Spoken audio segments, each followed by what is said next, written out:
Mesdames, Messieurs, bonsoir, soyez les bienvenus dans ce journal. Dans l'actualité ce soir, des émeutes à Blois hier soir et tard dans la nuit. Ce sont les quartiers nord qui ont été touchés. Un jeune est à l'hôpital, touché à l'œil par un tir de flashball. L'IGPN est sur place. Les images dans quelques instants. Le Monstre à Tours fête ses 10 ans dignement. Les enfants étaient conviés cet après-midi pour marquer l'événement. Une boum géante est prévue tout à l'heure à 19 h. Nous retrouverons sur place Audrey Champigny dans quelques instants. Et puis le succès des jardins de Chaumont-sur-Loire. Le record de fréquentation l'an passé est d'ores et déjà battu, 400 000 visiteurs déjà. Chaumont, qui on le verra, s'est mis aux couleurs de l'automne. Scène d'échauffourée entre jeunes et forces de l'ordre hier soir à Blois. Pendant plusieurs heures et jusqu'à tard dans la nuit, ils se sont affrontés dans les quartiers nord, dans la ZUP de la ville. Et lors de ces échauffourées, un jeune a reçu une balle de flashball à l'œil. Il a été transporté à l'hôpital. De l'autre côté, des policiers auraient été blessés. Difficile de connaître les circonstances, deux visions s'opposent. La police des polices est sur place pour enquêter. Retour sur ces événements avec Anaïs Michaud et Thomas Bignon. Ça court, gars, ça court. Coup de... Ça a pété mon bras, ça a pété mon gars. Ça a pété ça. Oh. Ça a pété mon gars. Le keuf course. Il y en a, il s'est fait tirer dans le pied. Il s'est fait tirer dans le pied. Jeudi soir, dans la ZUP de Blois, des jeunes du quartier et les forces de l'ordre se sont affrontés pendant près de 5 heures, faisant plusieurs blessés. À l'origine, une patrouille de police est dépêchée pour mettre fin à des rodéos sur la place Lorjou. Mais rapidement, la situation dégénère et la police se fait caillasser. La police est arrivée là, la personne, elle était là, elle a vu le policier faire comme ça sur son volant, pointer, et ils leur ont dit dégagez d'ici, ils les ont un peu menacés verbalement. Forcément, je les comprends parce qu'ils se sont reçus les projectiles. Et ils ont vu qu'ils connaissent mon frère, ils connaissent la personne qui est avec lui. Ils ont vu qu'ils n'ont rien fait, qu'ils n'avaient pas levé la main ou haussé la voix ou quoi que ce soit. Et là, à ce moment-là, ils leur ont dit pourquoi vous êtes agressif. Et ils n'ont rien compris, ils se sont mangé le coup. Mon petit frère, il est resté à terre. Ils lui ont tiré dessus, ils ont mis un coup de première et ils sont partis. Sans lui porter assistance, rien. Bilal, 20 ans, est depuis cette nuit hospitalisé après avoir reçu un tir de flashball dans l'œil. Selon les informations de la préfecture, la voiture de police était encerclée et le policier aurait tiré pour se dégager. C'est cet événement qui a mis le feu aux poudres. Donc moi j'ai vu, ils se sont rebellés, ils ont mis les poubelles sur la route, ils ont cassé des abribus et après je suis partie. Ils étaient jeunes, c'était une quinzaine d'individus, la vingtaine d'années. Ils avaient caché leur visage? Oui, leur visage, les yeux et la bouche. Au plus fort de la soirée, ils étaient une soixantaine à faire face aux 40 policiers et 25 gendarmes venus en renfort. Bilan, des blessés des deux côtés. Vers 1h30 du matin, le calme revient enfin. Mais le lendemain, les événements de la nuit laissent un goût d'amertume. Il n'est pas possible qu'une poignée de personnes essaie de confisquer l'espace public, essaie de renvoyer finalement, de faire de ces lieux une zone de non-droit. Il est important qu'on puisse avoir une réponse extrêmement ferme pour rappeler qu'à Blois, tous les espaces publics sont des lieux sur lesquels les Blésoises et les Blésoises peuvent se rendre en toute sécurité. L'IGPN, la police des polices, a été saisie de l'enquête.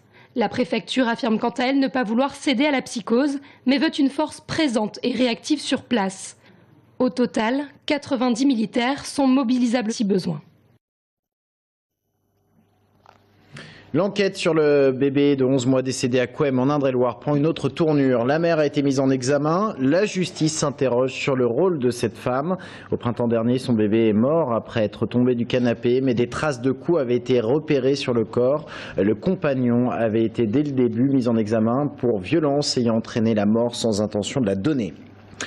Nous n'habitons plus en région centre, mais désormais en région centre-Val-de-Loire. Tels ont décidé les sénateurs qui planchaient une nouvelle fois sur la réforme territoriale. Les sénateurs qui ont adopté une carte de France à 15 régions. Le texte retourne maintenant à l'Assemblée nationale. L'Assemblée nationale où les frondeurs poursuivent leurs critiques à l'égard de la politique gouvernementale. Parmi eux, bien sûr, il y a Laurent Baumel, le député d'Indre-et-Loire, qui est l'invité du Grand Oral ce soir sur TV Tour Val-de-Loire. Rendez-vous à 22h15 en première diffusion. En voici un extrait. Laurent Baumel questionné sur Manuel Valls, puis ses rapports avec Marisol Touraine. Ce que je pense, c'est que le jour où François Hollande comprendra, et ça va venir à mon avis, la nécessité d'ouvrir un troisième temps de son quinquennat autour d'une politique qui retourne vers ses engagements de 2012, je ne suis pas certain en effet que Manuel Valls soit l'homme de la situation pour l'incarner. Et vous le souhaitez, vous? Je pense qu'il le souhaite lui d'abord. Je ne suis pas convaincu qu'il... Et ensuite vous? Non, mais je ne suis pas convaincu que Manuel Valls soit dans une ira logique... jusqu'au bout. Oui, j'ai le sentiment qu'il pousse ses feux en assumant l'éventualité d'un départ. Je ne suis pas en conflit personnel avec Marisol Touraine, simplement elle est une des ministres importantes d'un gouvernement dont je conteste aujourd'hui l'équilibre politique. Vous n'êtes pas en froid avec elle? Non, pas spécialement. Pas beaucoup de contacts, pas beaucoup de rapports. On a toujours eu des rapports cordiaux, voilà. Et vous les avez encore? Bon, on n'en a pas beaucoup en ce moment. Voilà. Mais vous en aviez avant des rapports? Non, on a toujours été assez distants. Oui, enfin, on n'a pas été intimes. Voilà, on se connaissait, on se parlait, on a participé effectivement à certaines périodes de notre vie à des réunions communes, mais où il y avait 15 ou 20 autres personnes. Hein, donc voilà. Alors, L'anniversaire est présenté comme un événement à Tours. Le monstre fête ses 10 ans. La statue du plasticien Xavier Vélan s'est installée durablement sur la place du Grand Marché, en plein cœur du Vieux-Tours. Énorme polémique à l'époque, calmée depuis.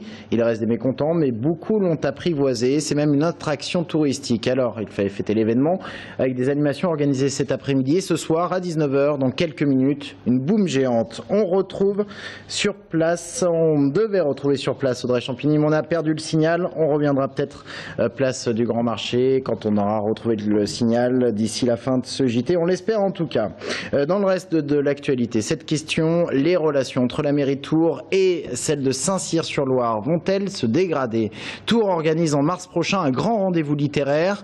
Inquiétude à Saint-Cyr qui organise déjà le chapiteau des livres. À Tours, on rassure, à hauteur de mots, le nom de cet événement ne sera pas en concurrence avec le chapiteau des livres en raison de la nature différente des manifestations. Sabrina Melloult. Jean-Yves Couteau est contrarié. Le papa du chapiteau du livre, événement littéraire majeur à Saint-Cyr-sur-Loire, s'inquiète de voir la mairie de Tours préparer la première édition d'un tout nouveau festival, à hauteur de mots. Pas de signature de livres comme au chapiteau, mais plusieurs animations qui feront battre le cœur de Tours à différents endroits de la ville. Le dénominateur commun reste le mot, mais revêt plusieurs formes. Théâtre, stand-up, slam, ateliers, conférences, un dialogue vivant auquel le public participera. Mais c'est assez peu pour apaiser les craintes du premier adjoint à Saint-Cyr-sur-Loire. Ne nous entrechoquons pas avec des identités culturelles qu'il faut conserver. Je crois que l'agglomération doit être la cohésion des identités culturelles. Chacun avec son enthousiasme, ses passions, etc. Mais de copier-coller deux événements identiques à 2 kilomètres ne me paraît pas de bonne politique. Par contre, si cette opération est quelque chose de nouveau, de neuf dans l'ambition et qui complète une opération qui ait lieu, je le répète, à 2 kilomètres, eh bien, ça me paraîtrait alors là louable et à soutenir de tous mes efforts. Christine Beuzelin, adjointe à la culture à la mairie de Tours, travaille sur la préparation de ce festival et ne souhaite certainement pas créer à Tours un deuxième chapiteau du livre. Nous en avions parlé au téléphone, ça fait quelque temps, où je l'avais déjà rassuré, ou du moins j'avais cru le rassurer, mais visiblement pas assez, en lui expliquant que d'abord c'était au mois de mars par rapport au mois de mai, et que c'était un festival, alors ce qui l'a peut-être interpellé, c'était le mot festival littéraire, suite à mon interview dans Parallèle, c'est là où il l'a découvert et non pas dans la Nouvelle République. Et en fait, c'est pas le terme exact, c'est plutôt autour du mot. Mais le mot sous toutes ses formes, c'est-à-dire en poésie, dans la chanson, dans les livres, même dans le slam, il y aura même sur des sculptures, des poèmes. À hauteur de mots, le festival attendu comme un événement majeur devrait se dérouler du 25 au 29 mars prochain. Pas de TNT ou presque en région centre et dans une bonne partie de la France, et ce en raison de phénomènes météorologiques exceptionnels qui entraînent des propagations radioélectriques. TDF informe que la réception des images est très mauvaise, voire inexistante, mais il ne faut surtout pas modifier ces réglages télé. La viande était en fête cette semaine. La filière organisait des portes ouvertes, des rencontres avec les professionnels. Et aujourd'hui, c'est même un village qui s'est installé sur le boulevard Horteloup à Tours. Au menu, des dégustations de viande, notamment. Lucie Martinez. Des agneaux pour vous attendrir, et de la viande pour vous mettre l'eau à la bouche. Opération séduction boulevard Hortelot à Tours aujourd'hui. Les métiers de la viande tentent d'attirer l'attention des passants. Et c'est la campagne nationale Made in Viande qui met le couvert pour que vous arrêtiez d'avaler des clichés. L'objectif, c'est de faire parler de nos métiers parce qu'ils sont peu connus. Et on sait que d'ici 2018, il y aura à peu près 20 000 emplois à pourvoir. Alors c'est beaucoup de renouvellement de génération. Donc on voudrait aussi séduire un peu les jeunes. On a aussi nos éleveurs qui sont ici et qui sont tous, sauf des gens en côte avec une casquette et un mégot sur le bord de la bouche. Bouchers, comme éleveurs, tous veulent convaincre que leur métier est le plus beau du monde. Vous voyez, on travaille proprement, il y a presque plus de sang, c'est vraiment un métier que les jeunes peuvent faire, c'est vraiment un métier super.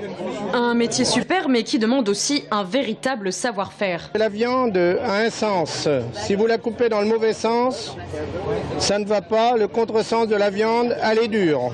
L'entreprise est une réussite. La valorisation de ses compétences est reconnue par le public. Moi, j'appelle ça véritablement un métier, quoi. On ne peut pas s'improviser dans la matière. Plus haut dans la filière, les éleveurs. Eux aussi défendent leur profession. Ce qui est très important pour moi, c'est justement le côté environnement et le côté respecter un équilibre entre des zones cultivées et des zones en prairie. Vous l'aurez compris, la viande, c'est un métier de cœur. Et ces amoureux-là n'arrêteront jamais de partager leur passion. C'est du domaine de Chaumont-sur-Loire à présent. 400 000 visiteurs en 2013. Ce chiffre de fréquentation est déjà dépassé et la saison n'est pas encore terminée car les jardins de Chaumont, vous allez le voir, s'habillent des plus belles couleurs de l'automne. On ne fête pas Halloween là-bas, mais les citrouilles sont là.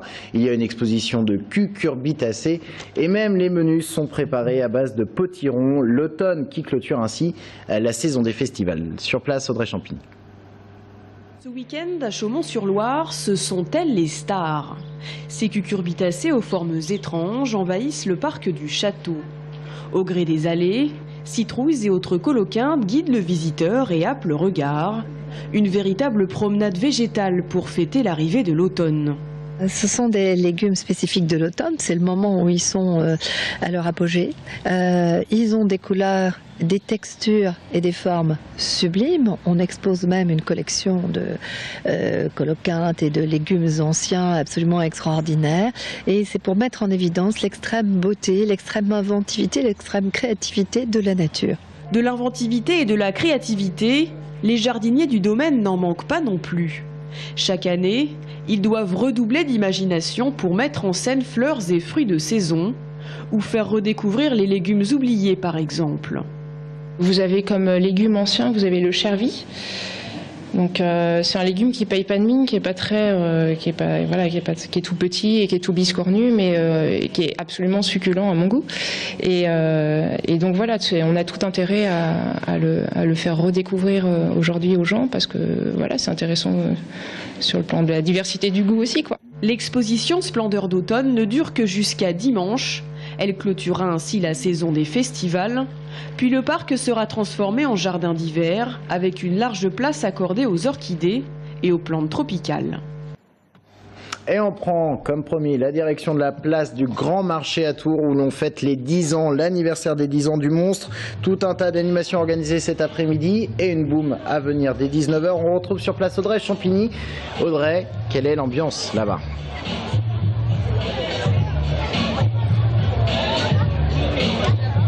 Eh bien écoutez, l'ambiance elle est relativement festive parce qu'il y a beaucoup d'ambiance. DJ Squirrel a déjà commencé à mettre le feu sur cette place qui est noire de monde. Alors autour de moi, je ne sais pas si vous pouvez les voir, mais il y a des petits et des plus grands aussi qui sont là pour venir, qui sont venus en fait fêter les 10 ans du monstre. Alors ils sont beaucoup pour certains déguisés puisque c'est aussi Halloween ce soir. Alors un petit retour sur la journée. Aujourd'hui, les enfants ont déambulé en fait dans les rues vers 17h30 et puis ils sont arrivés arrivé vers 18 h ici, place du monstre, comme on l'appelle aujourd'hui, pour offrir un gâteau géant au monstre pour lui fêter son anniversaire. Alors, un petit rappel sur l'histoire du monstre. L'histoire du monstre, ça remonte à 10 ans, comme je vous l'ai dit, à 2004. Les commerçants et les tourangeaux de la place ont voulu redynamiser cette place. Et du coup, ils ont fait appel à l'artiste Xavier Veillant pour créer une œuvre d'art un petit peu particulière. Et donc, du coup, voilà, le monstre est né il y a 10 ans. Alors, dans la foule, Xavier Veillant est apparu très brièvement, puisqu'il faut qu'il reparte très vite. Il a un train, donc il a fait l'aller-retour dans la journée. On a pu croiser Jean-Patrick Gilles, Pierre Commandeur. Apparemment, Jean Germain a fait également un petit passage éclair. Alors, vous le voyez, vous l'entendez peut-être, l'ambiance vraiment est énorme ici. Beaucoup de monde. Il y a à peu près 500 personnes ici. Et donc voilà, la boum va commencer. Enfin, elle a déjà commencé. Elle devait commencer à 19 h, mais beaucoup d'excitation. Donc, elle va commencer un peu plus tôt, maintenant. Et jusqu'à 22 h ce soir, pas trop tard quand même pour que les petits aillent se coucher, pas trop tard. Voilà. Audrey Champigny, vous êtes avec Lucie Martinez. On vous donne jusqu'à 22 h. Après, vous rentrez à la maison. C'est votre permission de sortie. Merci beaucoup. C'est la fin de ce journal. Merci beaucoup de l'avoir suivi. On se retrouve dans un instant avec l'invité de la rédaction. On va parler de la finance islamique qui tient son université samedi prochain au centre de vie du Sanitas à Tours.